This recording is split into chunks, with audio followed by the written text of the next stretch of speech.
Hey there guys, welcome back to another video, and today I'll be showing you how to use TikTok Story Archive feature in 2026. Now, to use the TikTok Story Archive feature in 2026, you can access your expired stories older than your 24 hours through the private tab on your profile. This feature allows you to revisit old content, check performance data, and even repost or download past stories.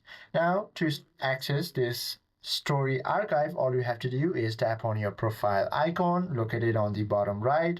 From there, head to the padlock or the private or this lock like icon under your profile.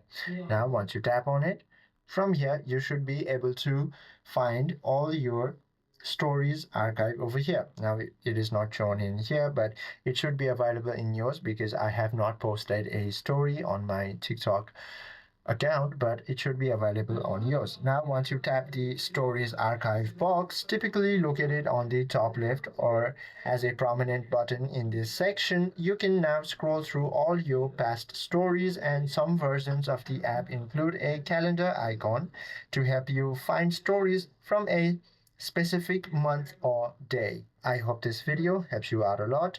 If you have any questions or queries, please do comment down below.